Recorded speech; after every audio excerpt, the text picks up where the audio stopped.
सर्वात महत्त्वाचे, तुम्ही या शहराचे खरे शिल्पकार ठरणारे 2 तारखेला जे काही होणार आहे त्याचे खरे शिल्पकार आमच्यापेक्षा तुम्ही आहात आणि तुम्ही सर्व बंधू आणि भगिनींनो. आज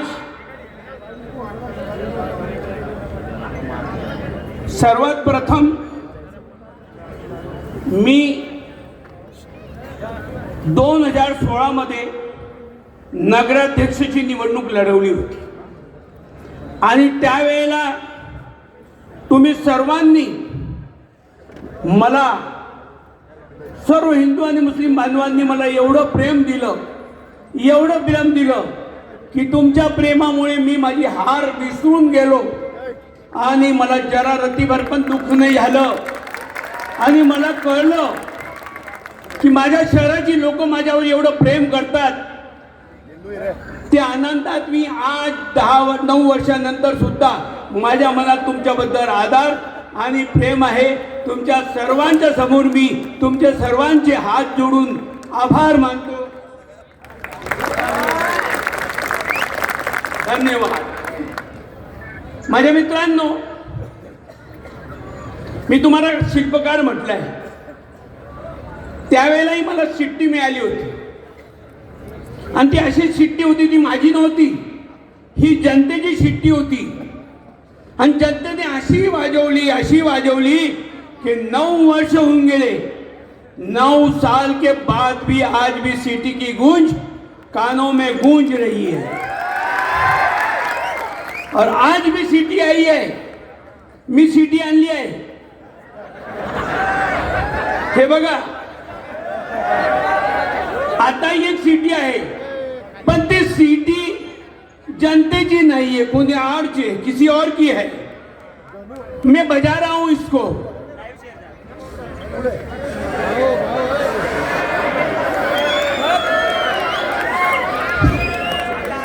बजेगी क्या?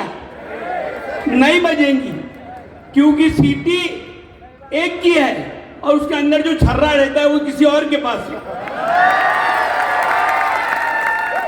जब वो छर्रा ही नहीं है तो कहां से बजेगी? तुमको भी बजाना नहीं है. जब सिटी बजेंगी नहीं तो अपन खीसे में रख लेने का. इसलिए मैं गुजारिश के साथ कहता हूं, ख्याल रखना. दूसरे कैंडिडेट है राष्ट्रवादी के मसूद दादा. कौन से एंगल से वो नगराध्यक्ष है ये मुझे नहीं समझ. राष्ट्रवादी ने उनको टिकट दिया. टिकट कैसे दिया? पहले तो कांग्रेस की तरफ गए. कांग्रेस वालों को इनके विधानसभा लोकसभा के पराक्रम मालूम थे, इसलिए उनको बोल दिया कि भाई हाथ जोड़े, तुमको टिकट नहीं देंगे, भले हम नहीं खड़ा करेंगे उम्मीदवार चलेगा, पर तुमको टिकट नहीं देंगे. ये वापस आ गए. हल्दी लगा के बैठे थे घर पर कि बाबा अभी कोई तो आएगा नहीं होता, कोई घोड़ा लेके आएगा, नहीं तो गधा लेके आएगा, कुछ भी लेके आएगा. मैं हल्दी लगा के बैठा हूं. अब राष्ट्रवादी की भी हालत ऐसी हो गई कि उनको भी उम्मीदवार मिला नहीं. हल्दी लगाएला दूल्हा तैयार मिल गया. उसने भी देखा, चलो भाई तू लेना नवरा, मले ना भाई को, हम संसार बनाएंगे. और खड़े रह गए. अरे भाई, नगराध्यक्ष खड़े रहना. पहले तो मेरा गणित बताओ कि नगराध्यक्ष पोस्ट को तुम समझते क्या है? तुमको क्या मालूम है नगराध्यक्ष की? और तुम्हारे पास उम्मीदवार नहीं, तुम पॅनल पूरा तुम्हारा नहीं, तुम कैसे नगराध्यक्ष बनते? अशोक भाई, नगरपालिकेचे किती वर्ग असतात हे सुद्धा यांना माहित नाहीये. 10 साल नगराध्यक्ष रहे आदमी हमारे पास बैठे हुए अशोक भाई, जिनकी कारकिर्दी बहुत अच्छी गई है.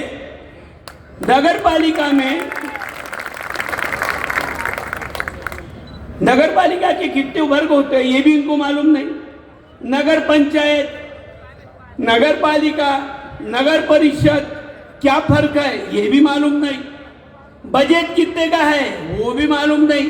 केंद्र शासन से कौन सी योजना में पैसे आते वो भी मालूम नहीं, राज्य शासन से कौन सी फंड्स मिलते हैं ये भी मालूम नहीं, बस लोगों को गुमराह कर देगा और हमको वोट दो। अरे भाई तुमको वोट दो, तुमको वोट देकर क्या शहर को और 10 साल पीछे ले जाना है क्या? पहले ही हमारा शहर, देखिए मैं बात करता हूं, शहर में बहुत बुरी हालत है, ये सब शहरवासी बैठे, नगर पालिका में आपको आपके वोट की कीमत समझनी है, आपके वोट की हैसियत समझनी है। मैं बड़े दुख के साथ कहता हूं कि दुख है मुझे, मैं एक सेक्युलर पढ़ा लिखा इंसान हूं, सेक्युलर विचारों का हूं। मैं भी नगर पालिका में 4 साल नगर सेवक बन के आया था, एजुकेशन बोर्ड का चेयरमैन था और अच्छी कारकिर्दी में अशोक भाई के साथ काम किया है, काशीनाथ सज्जन भाई के साथ काम किया है। मेरा कहना यह है कि अब ऐसे अशोक अरुण अप्पा येत आहेत, बोलूंगे त्यांना। नगर पालिका में हम देख रहे हैं विकास नाम की चीज नहीं है। अभी क्या हो रहा है, ये पहला इलेक्शन देख रहा हूं मैं, या 4 मुद्दे चल रहे, जातिवाद। अरे भाई इस गांव में तुम कितने दिन तक, कितने साल, कितने महीनों तक लोगों को जातों में उलझा के रखेंगे? आज कोई नहीं चाहता जात पर वोट देना, ना हिंदू चाहता ना मुसलमान चाहता, हर जात का आदमी गांव में शांतता चाहता, प्यार से मोहब्बत से रहना चाहता। आज आदमी को अपनी पेट भरने की सबसे बड़ी फिक्र है, रोजगार नहीं है, धंधे नहीं है, व्यापारी परेशान है, सब कुछ परेशान है। लेकिन हमको सत्ता चाहिए, हमको खुर्ची चाहिए, किस रास्ते से देना है वो हमको मालूम है। तुम सिर्फ हमारी जात पर विचार करो और हमको वोट दो। नहीं होगा, ये हो गया पहले, अब नहीं होना है। मैं नगराध्यक्ष, मुझे बहुत लोगों ने उत्साह, अशोक भाई, बऱ्याच लोकांनी मला सांगितलं की भाई तुम्हाला चान्स आहे, तुम्ही उभे राहा, संधी आहे तुम्हाला। म्हटलं हो भाऊ संधी आहे, मला माहीत आहे। मी अभ्यास केला, मी सर्व कॅल्क्युलेशन केलं, या शहराची भौगोलिक परिस्थिती आणि मतदाराची भौगोलिक अवस्था जी आहे ती माझ्या लक्षात आहे। मला जर एकतर्फी मुस्लिम लोकांनी, सर्व लोकांनी आज मला 100% मतदान केलं असतं तरी मी निवडून येऊ शकत नव्हतो, कारण या शहराची बैठक अशी आहे की हिंदू भावाच्या बगर मुस्लिम भाऊ निवडून येऊ शकत आणि मुस्लिम भावाच्या मदतीशिवाय हिंदू भाऊ निवडून येऊ शकत नाही, हे लक्षात ठेवा। आणि हे गणित मी जेव्हा समजून गेलो त्यावेळी मी स्वतःहून 4 कदम मागे गेलो। आमची बैठक झाली, अशोकभाई, चंदू भैया, मी आणि अभिजित दादा। बघा तो अभिजित दादा किती मोठा मनाचा मनुष्य आहे, ज्याला सत्तेची लालसा असते ना, तो मनुष्य विचार करत नहीं। अभिजीत दादा बोले कि भैया अगर जहीर काका इलेक्शन लड़ते होंगे तो मैं उनके समर्थन में उतारूंगा, पूरी ताकत के साथ उनके साथ रहूंगा, और तुमको शब्द देता हूं मैं जहीर काका को चुन के लाऊंगा। पर मैंने बोला दादा, मैं 2 भाषा में इसलिए बोल रहा हूं कि आगे मुद्दा आने वाला है। 2 भाषा बोलने की वजह यह है, मैं आगे मुद्दा लेने वाला हूं उसकी वजह। तो मैंने कहा अभिजीत दादा तुम्ही उभे राहा, मी नाही उभा राहू शकत। त्याचं कारण आहे मला माझ्या मर्यादा माहीत आहे आणि माझ्यापेक्षा जास्त चांगलं काम जर कोणी करू शकत असेल तर ते अभिजीत दादा आहे असा माझा विश्वास झाला होता। म्हणून म्हटलं की मी उभा राहत नाही, तुम्हीच उभे राहा। मी सर्व शक्तीनिशी तुमच्या बरोबर आहे, सर्व शक्ती, एक एक मत तुमच्यासाठी आले। आणि सांगतो रा दादा, 2 तारखेचे मतदान संपतो तोपर्यंत मी तुमच्या बरोबर, तुमच्यापेक्षा 1 पटीने जास्त काम करेल। आणि मी करतोय, नुसतं सांगत नाही, फिरलो नाही मी रॅली बरोबर। मी सांगून दिलं होतं दादा मी रॅलीमध्ये नाही येणार, मला माझं काम करू द्या, तुम्ही तुमचं काम करा। आता माझ्या मित्रांनो, हा एक व्यक्ती असा आहे, सेक्युलर मनुष्य आहे, सेक्युलर विचाराचा मनुष्य आहे। मला मी अभिजित दादाला का समर्थन दिलं त्याचा मागचा मुद्दा आहे माझा की एक सेक्युलर विचाराचा मनुष्य आहे। त्यालाही तुम्ही म्हणतात हिंदी बोलता, उर्दू बोलता, शायरी करता। अरे मेरे भाइयों, वो एक पढ़ा लिखा उच्च विचारोचा शिक्षित मनुष्य आहे, 10 वर्ष अमेरिकेला राहून आलेला मनुष्य आहे।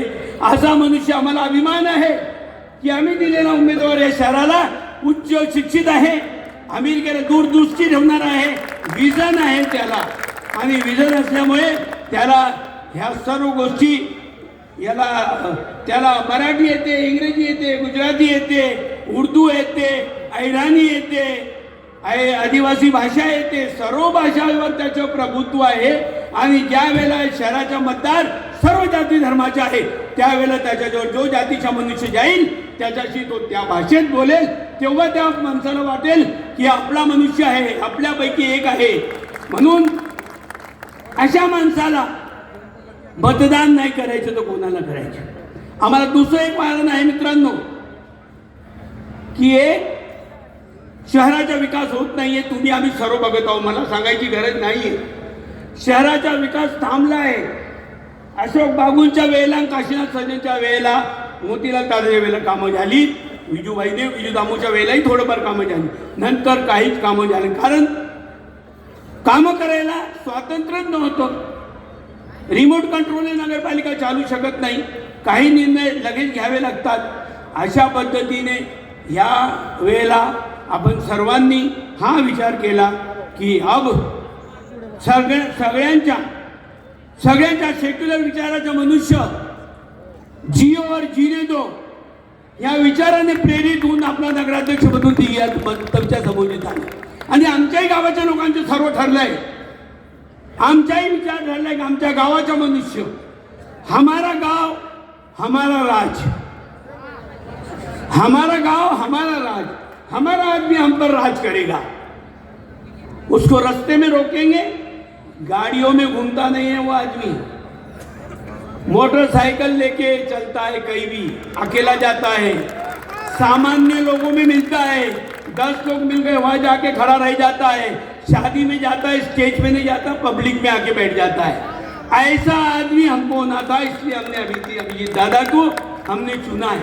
और अभिजीत दादा कोई नहीं तो हमने हमारे उम्मीदवार भी ऐसे चुने हैं कि जो देखो आप हमारे लोगों को एकदम, हमारा पैनल ऐसा लगता है कि शाहदा को एक पहली बार एक बेहतरीन 1985 में जो बोर्ड आया था हमारा काशीनाथ भाई के राज में, जब भी हमारे डॉक्टर वकील हमारे साथ में थे, आज वैसा ही हमारा पैनल आज तुम्हारे सामने खड़ा है।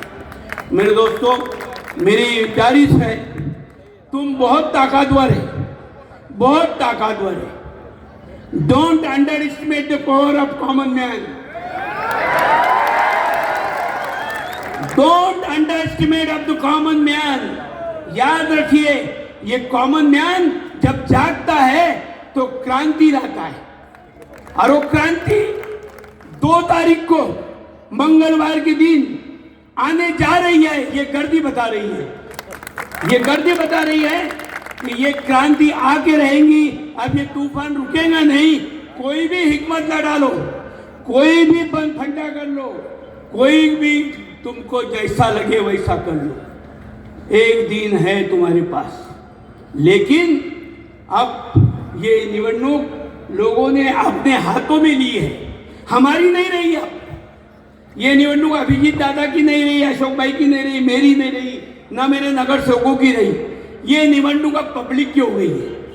अब ये निवडणूक तुमको लेना है, तुमको करना है, तुम्हें प्रचार करना है। अरे इतने लोग हैं, 5-5 वोट भी दिलाए तो मुझे नहीं लगता किसी की डिपॉजिट बचेगी।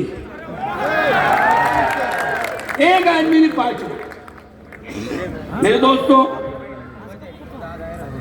बहुत हो गया बांटने का काम, बहुत बांट लिया, जातिवाद हो गया, रंगों पे हो गया, कौन सा